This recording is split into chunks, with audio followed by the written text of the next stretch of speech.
Good afternoon, and it's such a delight to be sharing this stage with Rakshanda and with Mini Ma'am, because Rakshanda, I think I've had the honor and pleasure of working with almost like a decade and a half ago.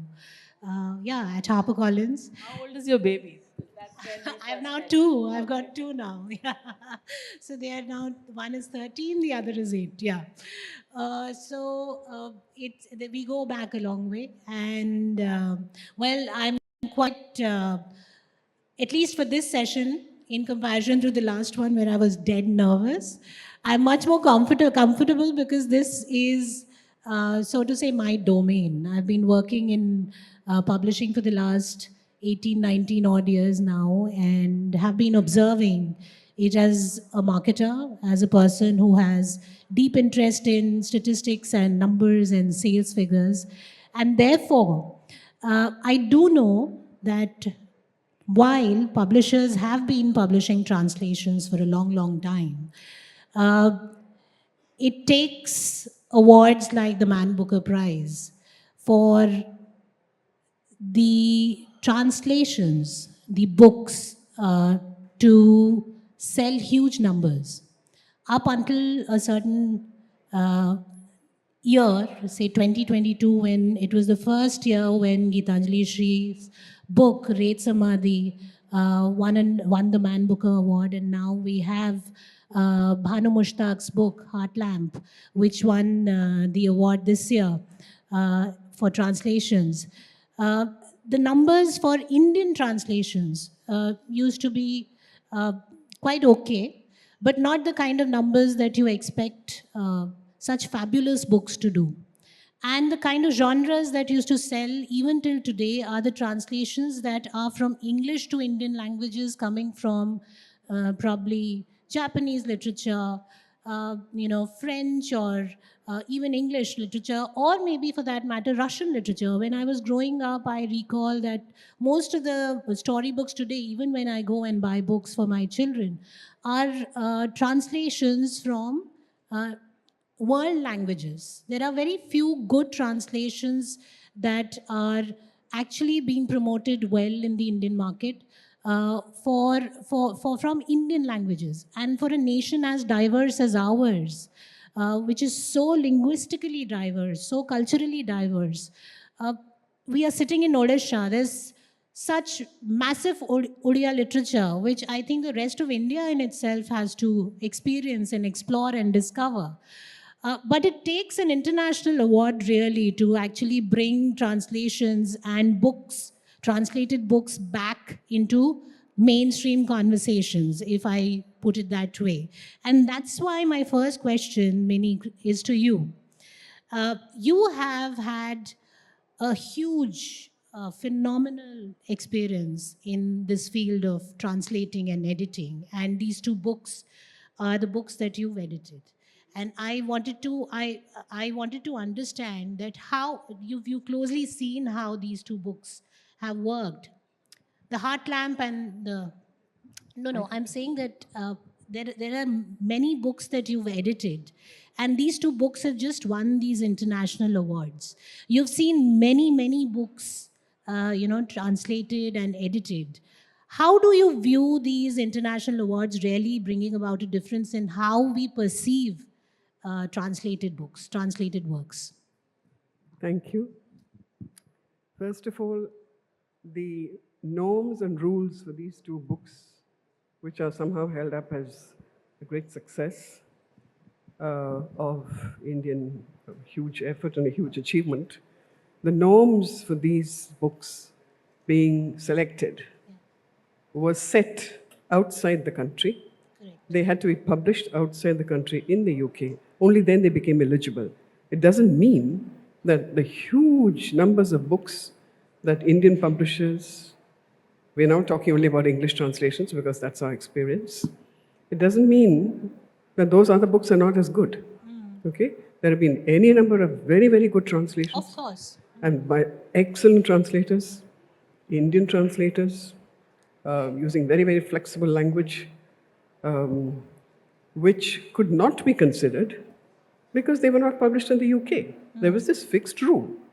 So, what we should recognize or understand from this, once again, is that the globalization and the, what shall I say, commercialization of translation, that's what's working here. It's not the quality. I don't have anything against these. I'm not running down the translators. What you're But saying is commercialization is what is working. Commercialization of translation as a product, that's fine. Let it be. Let everything sell. Let things sell. Let it cut a swathe. But I don't think you should distinguish between, just say that because of this we've become famous. The market for translations of our literatures, and we're talking only about mainstream languages, we have so many languages which have never really, that's the real achievement that lies ahead of us. I mean, I'm speaking here in Bhubaneswar, which is, Orissa, the home of Sarla Das, more recently Manoj Das, Gopinath Mohanty. We have a distinguished publisher and writer sitting here, Manu Das. Manu Das. So these are people who worked very hard. True. And they have been, at least for 4 decades, Indian editors, Indian publishers, Indian translators who've poured their lifeblood into very good books. They're being taught. They are the books that have changed the landscape. The small publishers who come up with the new writers, Indian academia. It was a very huge shift after Indian independence in the late 70s, 80s, when Indian academics started to realize the value of what had not been looked at because material was not available. So they made it available. That is the great achievement. These are just blips. And now, of course, there is a gold rush to be translated. And just one other point before, because they said there's not much time. What does concern me, the problem with these kind of prizes, 2 problems. One, the prizes are all for living writers. The older writers are being neglected. Okay. Okay, because publishers don't want to run translations of writers who are no longer with us because they're not eligible for these prizes. Okay? Oh, so what you're saying is, in a way, it's actually worked. There is the negative side. Everything has a Negatively positive and negative. Yeah. The other more dangerous thing, more insidious thing is this.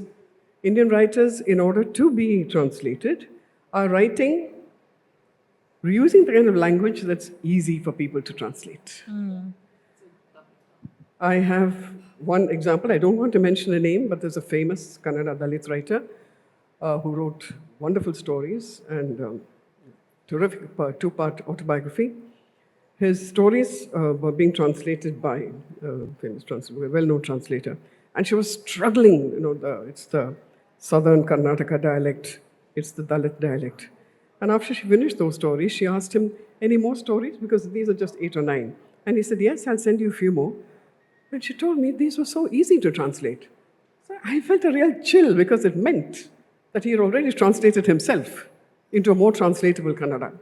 So these 2 dangers are sweeping in the wake of these huge, attractive prizes and so on. These are all just passing phenomena. The real achievement would be for us if we can build a huge band of translators, because we are wonderfully bilingual. We shouldn't lose our languages. Our English is getting smarter. So I think that would be one of the great challenges. And I'd like also to say that Rakshi and I worked together 20 years ago on a website which the British Council set up, the South Asia Women Writers website. And that was a wonderful experience. So that's it for now. Rakhshanda, Minnie made a very important point about the quality of translation. You've had a huge experience of close to 3 decades now of translating, and you've translated some of the most towering writers. And very recently, you've had a book out, Basti and Darbar, where again, I think there are over 30 legendary writers that you've translated. If we start talking about the quality, the first thing that comes to my mind is the craft in itself. How does the writing of these writers, while you're translating, it shapes your own writing? Thank you. My first book was published in '92. It was a translation of Premchand at a time when HarperCollins had just opened shop. So there was a dearth of books. And in these 30 odd years, 32 years, 33 years actually, I have had a ringside view of book publishing also. I mean, people like Minnie have been in publishing for far longer. But I would say that I've seen the world change in terms of what gets published and so on. In the context of the previous session, Mr. Ashwin Sanghi made a very interesting comment that with his second book, he was able to give up his day job or business or whatever he was doing till that point, and he could just devote himself from writing, and the checks started coming in. Now, I wish I could say that for translators. You know, in these 30 odd years, I've published over 50 books. They are translations, they're edited anthologies, they're all kinds, my own writing, critical writing, this, that, what have you. I too have given up a day job, but I cannot say that I've ever received a check, a royalty check for translations or the kind of books I write, which anywhere approximates a monthly salary check that I would have got in whatever job I'd stuck to. You know, so this business of while the world has changed, while there is space in many ways, Litfests have been calling us translators for sessions for a fairly long time. Bookstores have been giving us designated spaces on their shelves. Book review editors have been very generous. They've been giving us space unsolicited without us having to try very hard. You know, so all of this is very positive. I see that as a good change, but there is still a long way to go. And maybe the bar is very high because we are a country that's still buying books, unlike many other countries. Even standalone bookshops, forget Amazon and other things, even standalone bookshops. I come from Delhi and I know Fakir Chand and Bari Sons, which are family owned bookstores, are still doing the same fairly well. So, in a country which has a book buying, book reading culture, our bar is high, you know. So, we would expect that much more. I would have been happier if somehow we had done more translations from each other's languages without using English As the mean. as a via media. We've been doing a lot of that. And the quality mini that you're referring to, that is a casualty. You know, awards have a good and bad side to it. But now, after this lady who got the Booker recently, I shall not take names, but some very big names in the world of literature called me with a fair amount of pique. Say, ऐसा क्या है उनकी किताब में? You know? And there is a certain eyeing the Western gallery. And in some ways, we've come full circle. The early generation of translators, the ones before me, my generation, these people were also eyeing the West. They were saying clarified butter for ghee. They were saying stringed cot or something like that for, or unleavened flat bread for roti. And then my generation started saying ghee and roti, and we figured we expected people to understand. So it's sad that in a different way, but the circle has come full circle. Once again, we are eyeing the West. We ought not to be doing that. I think we ought to be that much more confident of ourselves. You know what you alluded to, a kind of a self-translation, or already a bhasha writer is saying how well this book will read in translation. And I stand a very good chance of getting an award. I think somewhere we are taking away from the business of writing. That's not what writers write for. You know? So I see that as problematic. But I'm hopeful that it's a phase and this whole craze for awards and this and that will pass and things will settle down. But what I would want to see is more translations directly.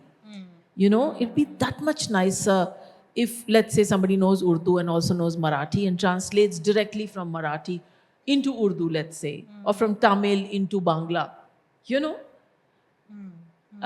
instead of using English as a link language, and this was the mandate when the state level Sahitya academies were set up 75 years ago. The mandate was that, listen, not just encourage bhashas, but encourage translation between the bhashas. Somehow we were not mindful of that, I think.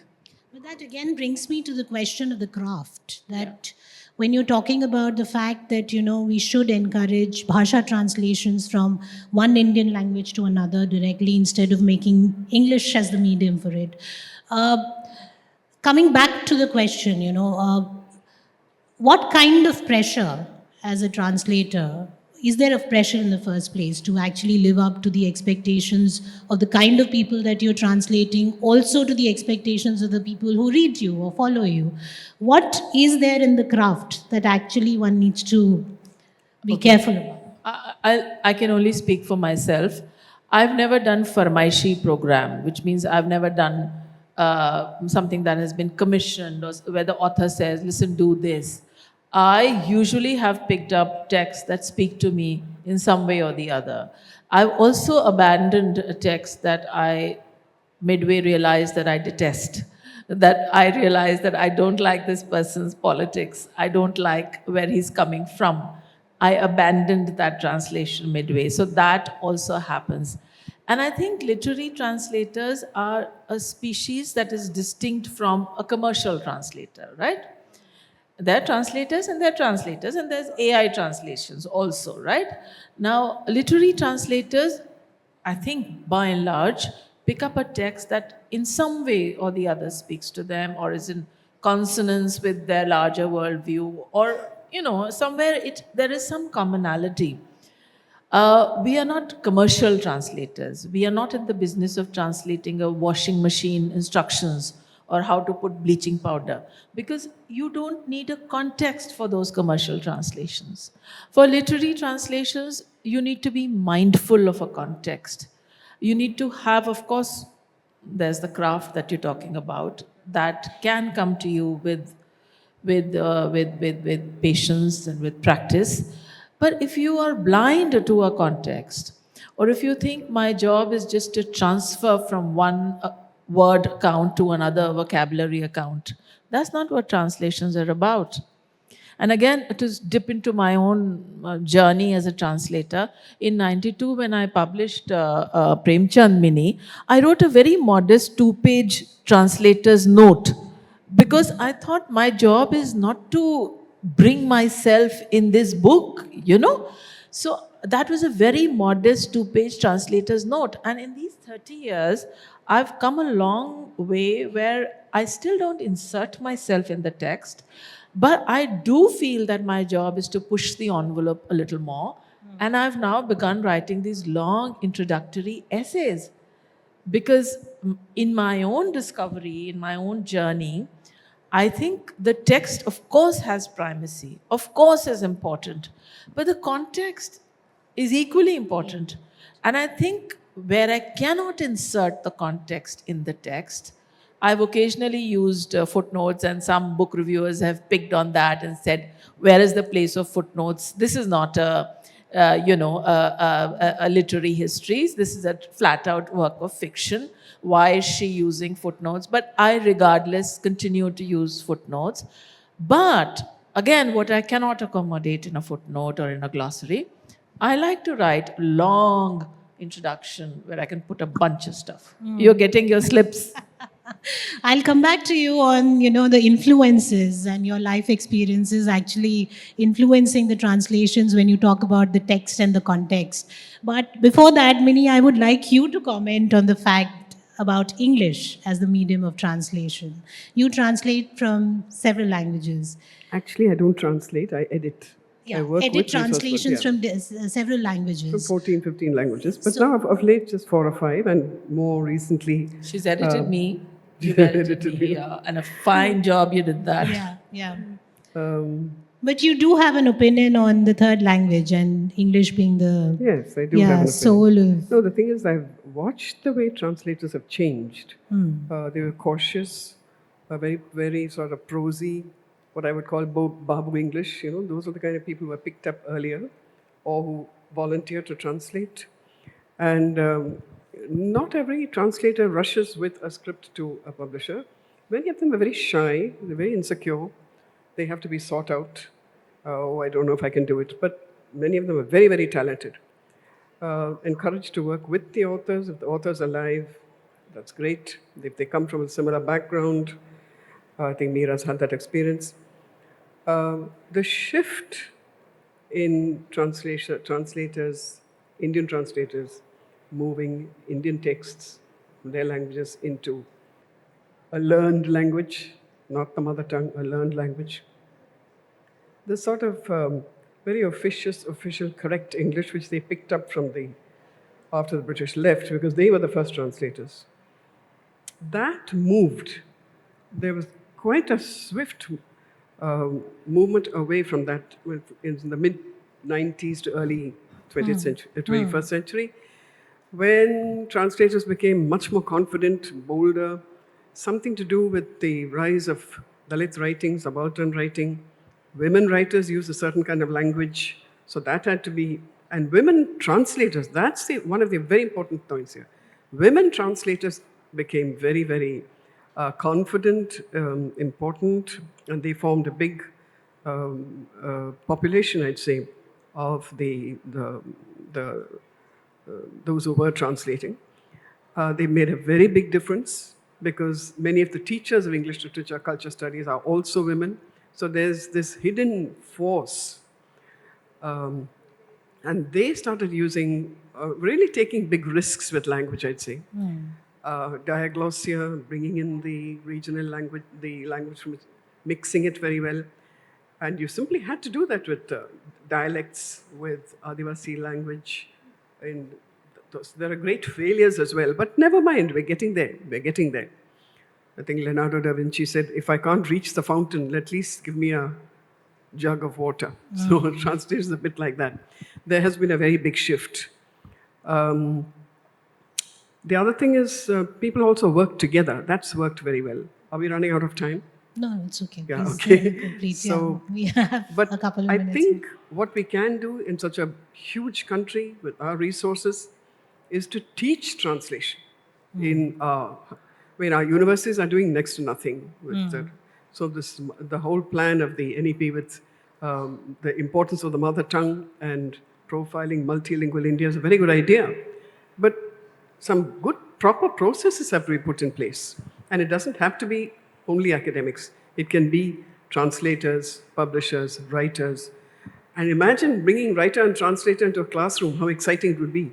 If Meera were to go into a classroom and talk about her book and her translators spread out and students, that kind of exchange, that's where learning happens. True. Thank you. Rakshanda, I'll come back to you and we'll probably close with this because you have just a book out called Basti and Darbar. And here again, I would like to bring in the aspect of text and context and your personal experiences influencing any text while translating, especially because in this case, you are translating not just the writers who've written about the city, but the city itself that you've lived in. It's your lived experience that you're in a way. Yeah. If there are any budding translators here in this hall, I would like to say that there are multiple things you can do with your interest or your skill in translation. Of course, there's a flat-out translation of a text. It could be a short story, a novel, a play, a piece of poetry, what have you. Or you could do what I've been doing over the past many decades, which is, I think I've made a career out of editing anthologies, which means I have an idea. I have an idea that I want to explore.